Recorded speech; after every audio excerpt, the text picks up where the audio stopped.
Welcome to the pharmaphorum podcast. In this episode, I speak with guest Neil Weir, CEO of Sitryx Therapeutics, a smaller biotech specialising in immunometabolism, a field that is quickly becoming a fascinating and focal area for addressing disease and even possibly reversing some conditions. Our conversation travels through Neil's personal career path, fueled by a fascination with science, and indeed that fascination is a key word when it comes to industry's growing and keen interest in the field also. Overall, as you'll hear, immunometabolism is opening ever wider the gate to a new era of targeted medicine, and I hope our discussion captures your imagination as much as it did myself. As ever, thank you for listening.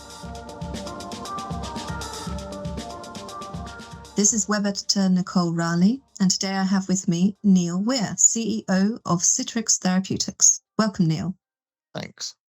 Pioneers in immunometabolism, a rapidly emerging and exciting area of investigation into the role of intracellular metabolic pathways in immune cells. In layman's terms, Sitryx alters immune cell metabolism to resolve disease. Indeed, changes to these metabolic pathways are pivotal in the development of severe diseases, including autoimmune conditions and cancer. But before we dive into the finer details of this field, perhaps you could tell me and our listeners, Neil, about your journey to now, your own personal pathway to today, with its focus on immunometabolism. Great. Yeah, well, thanks very much. So my journey, at least for the last 30 years or so, has been quite a long career in largish biotech and pharma. And I was fortunate enough to spend a large part of that leading a research organization. And in many respects, that was what I regarded as the ideal, the dream job. It brought together a combination of things that were really fantastic to be involved in. First of all, you had the opportunity to follow what, even as a small child, I found fascinating science, but hopefully do something beneficial for patients. And actually, I had the great good fortune to see a number of drugs come through, and you see the impact that can make on individuals and families and that sort of thing. So it was an immense privilege to be involved in that. So that ability to apply science, fantastic. An opportunity to work with a group of people and some really talented teams that I've been involved with who really are right at the cutting edge of science. So doing something that people have never done before, there's an enormous buzz that comes from that. And, learning all the time, even though you're leading, you're learning all the time. So again, that's, great thing to do. And then I suppose as I sort of almost matured more in the role, I found an additional dimension, which was really understanding much more about people and how teams work. And that fascinating dimension that goes beyond just the pure science and the IQ dimension of the detail of the exact science that you're pursuing into how individuals respond to that and how teams work together and different personality styles. And sometimes that tension between individual inventors and inventiveness, and then the more harmony side of how teams work together and make progress. So all of that, I think, was just fantastic. However, having done that for about 30 years, and there are huge benefits to doing that in a bigger pharma company. You have huge resources, you have huge ability to pursue a wide range of projects.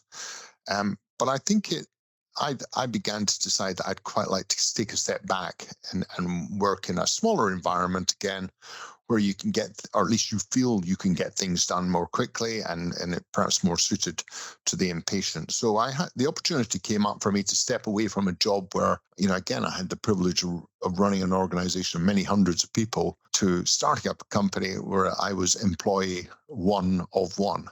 And that was it was a bit of a shock to the system, but it really rejuvenated my enthusiasm for doing this sort of thing. So, and that's the sort of, at least the last 30 years of my transition. And again, I've been very fortunate. I think we'll come on to talk about what was attractive about the opportunity in Sitryx later. Yes, we will. My gosh, from hundreds to one of one, that must have been quite a sort of culture shock, to put it mildly, after 30 years.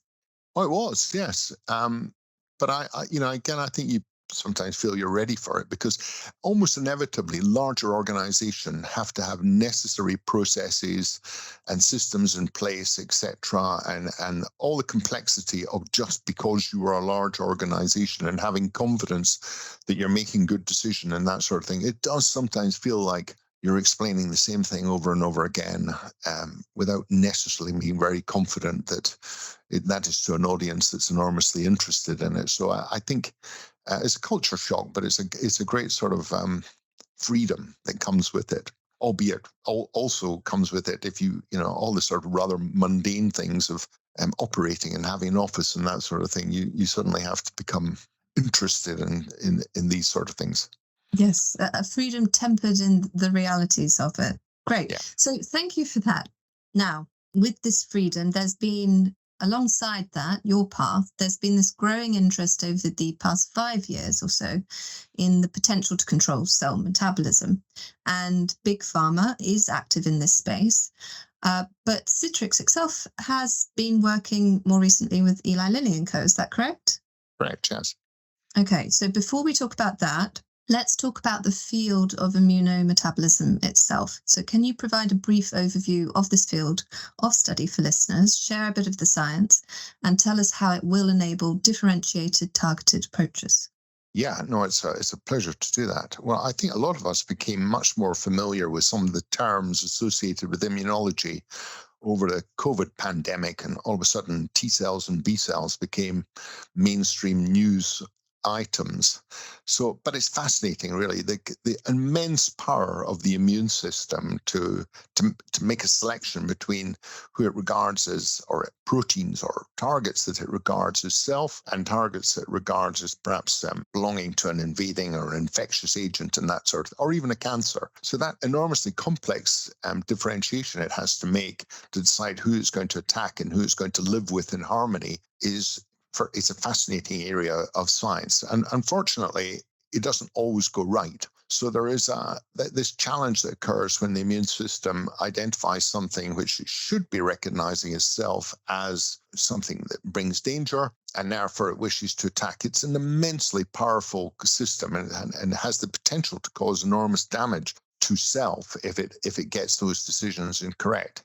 Now, it turns out that the immune system has adopted some control points in metabolic pathways. So these are the sort of pathways of life that allow cells to generate energy and generate intermediates to synthesize macromolecules, that sort of thing. And there are some really important control points in these metabolic pathways. And first of all, I think it would stand to reason that those metabolic pathways would present a passive control over the way the immune system works, because it's very energy dependent, and therefore very energy dependent processes are in turn dependent upon decisions made in pathways around how you generate your energy. But it's much more than that passive control. The immune system has almost anthropomorphized, has adopted control points from metabolic pathways to assist it in making key decisions about the balance of the immune system. What this leads us to propose, and it's not just us, it's a broadly recognized hypothesis, is that if you can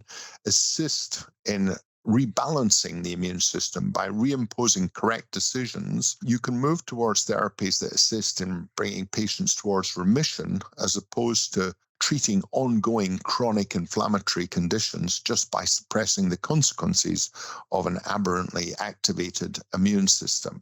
So I think it's that great promise of getting some of the the fundamental control points on the immune system and using these metabolic pathways to assist in reimposing control that brings with it the potential to bring very, transformative changes in treatment to patients towards curing their disease, rather than suppressing the consequence of having an overactivated immune system. Gosh, okay, so immunometabolism is shifting things for patients, quite literally providing a new era of targeted medicine and moving therapy from treating inflammatory symptoms to reversing disease. Is that right? That's the ambition, yes, for sure. Yeah. Okay, and on which diseases could this particular area of research have an especial impact?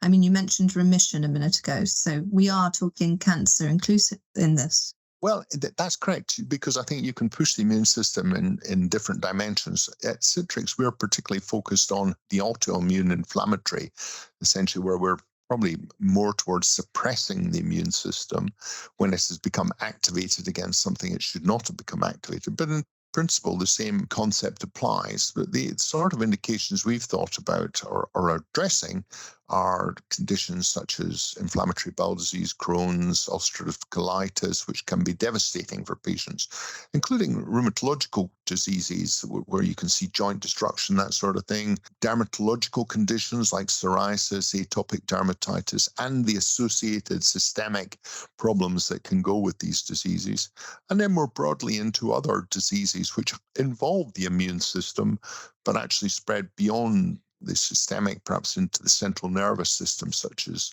myeloid multiple sclerosis, for example. So it really does have potentially this really wide ranging impact. I mean, that's a whole breadth of potential there. It has, and I think this is it's the trap one does not want to fall into in sort of imagining you can cure everything. Yeah. To start off with, you have to focus on where you think you have the best possible opportunities. And again, I think there's a fascinating opportunity here, because on the projects we're working with, we have two routes to identify the most pertinent human disease or subgroups of human disease. One is a sort of mechanistic connection. So you understand what can be achieved by modulating certain metabolic pathways and changing the behavior of immune cells. And then you can hypothesize how that could then translate forward into suppressing sort of what you understand to be the underlying imbalance with patients with autoimmune disease. And that's a very sort of logical tracking forward from the science to the patient. But you can also do this essentially starting with an understanding of the patient. So it's clear that some of these metabolic pathways can be shown and can be identified to be quite perturbed in the immune cells of patients. And you can sort of track that back then to which metabolic pathways potentially you might wish to bring a different form of rebalance to, which you hypothesize will then be associated with changing the behavior of some of those immune cells. So you can come at this from both directions, starting with the patient, but also starting with the sort of fundamental pathway science. Right. So that in itself is pretty impressive science that we're talking about here. And what's also impressive with Sitryx is from that sort of one scenario you began with it, there's a team of founders that came afterwards. So could you tell us a bit more about them and how you've all sort of come together and really built up the company? Yeah. So actually, when I joined, the founding scientists had already come together and had been built. So the company, at least in terms of the concept and the expertise on which we were really going to build our drug discovery, had already been brought together. And that was a combination of SV health investors, and in particular, Human Ashrafian, who's very keen to build a company around immunometabolism. And it was almost a case of being the right time, the right place, because there was an interest here from academic, potential industrial partners, GSK in particular. And they had actually been exploring this area, and with, for example, Luke O'Neill. And therefore, I think with various presentations that had been made, I have to say, before I joined the company, there was an awareness that, in fact, there was a great opportunity here, and a combination of interests, and Human then, with the various other founders, brought together the investor syndicate that would actually help. And the individual investors had also had interests in terms of other scientific potential founders that could be brought into the mix. So that all sort of came together because I think the time was just right for, it's a somewhat complex area of immunometabolism, but very fast emerging. And, the great opportunity for me was when I joined, they had already brought together 4, 5, 6 of the top academics around the world who were really driving this field forward, and had established a very impressive literature around how metabolism regulates and controls the immune system. Okay, so knowing this now, we mentioned earlier in our conversation the collaboration with Lilly. So perhaps you could tell us a bit more about that which research programs both of you are working on together, and obviously without giving anything confidential away. So we spoke to Lily very early on in our establishment of the company. I think at the time we had about 10 people, and we had got 3 or 4 projects up and running that are starting to show some promise. But in fact, that was the stage for us to be quite ruthless in deciding which ones are going to actually make the cut or not. And we had an introduction to Lilly and a lot of interest from key players in the Lilly organization. So I think there were a number of really perfect combinations there. One, a very senior leader in AJ Narula, who saw the opportunity here, and a team within Lilly who were really fascinated by this area and some real drivers and some owners of the potential. And then perhaps I could also add something that's not always happens in larger pharma, a group of people who are open-minded and creative enough to see that perhaps doing this with a smaller biotech company that was built around or built supplemented by the world's top academics might be a very good way to do it, as opposed to just internalizing everything and adding it as another set of projects. So I think we had a combination of that will to do it, interest in that sort of thing. And we've worked with a number of projects with Lilly over 3 or so years. We've been working with them, but that's narrowed down to 2 that we're focusing on at the moment. If you don't mind, I won't talk in great detail about the nature of the projects, but they are examples of projects that really show this fundamental connectivity between metabolism and the way the immune system. One is what we call a post-translational modification technology, which is essentially where a metabolite, a reactive metabolite, is generated within the cell from the TCA cycle that can real-time modify proteins, the so-called redox sensitive proteins. So this is a sort of interconnectivity between the immune system, with certain cells in the immune system upregulate an enzyme that generates this metabolite, and that provides a sort of feedback loop to control the activation of immune cells.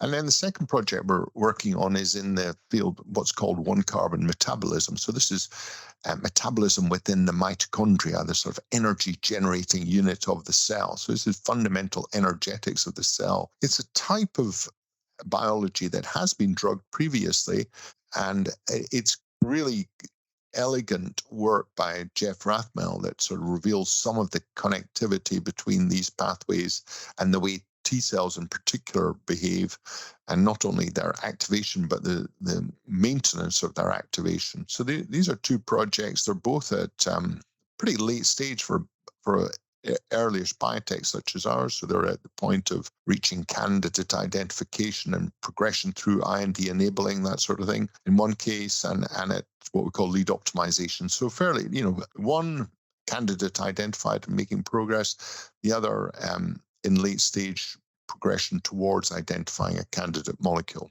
Brilliant. So positive stuff. And as you say, it seems like it, although a complex area and fast emerging, it's been the right time for this science. Talking about time, what of the future? So both for Sitryx itself, but also for what you perhaps see happening in the field of immunometabolism overall within the next decade or 2. Yeah.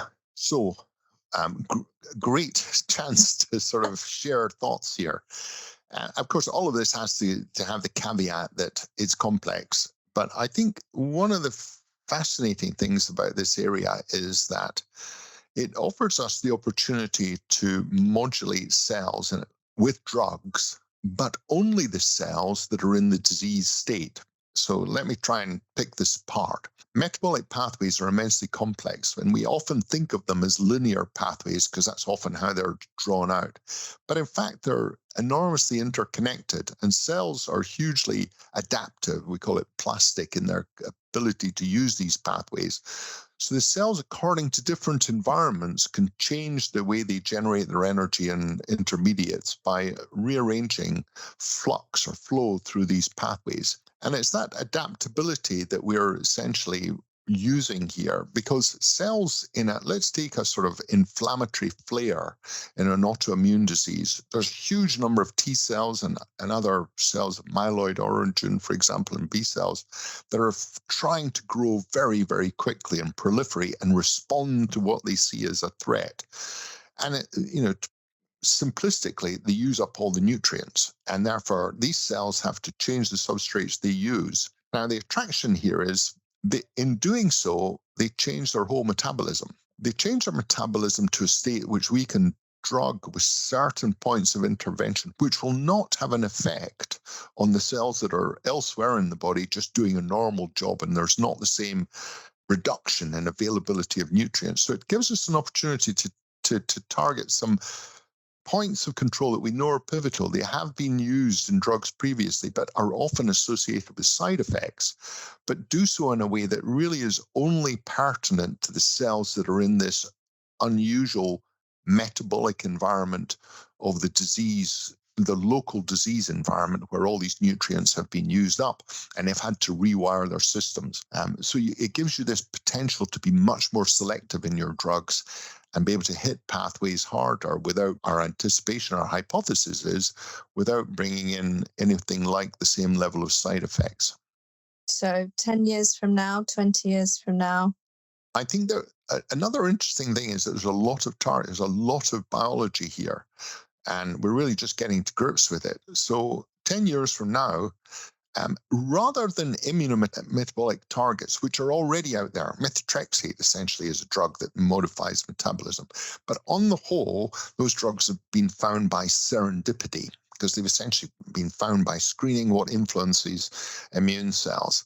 I think 10 years from now, we will have drugs on the market that are modulating metabolism by design, and very selectively so, by taking out the very precise enzyme that's pertinent to modify that cell that has rewired itself to cope with a disease environment. Thank you. Gosh. So from serendipity to modulation by design, the future is before you.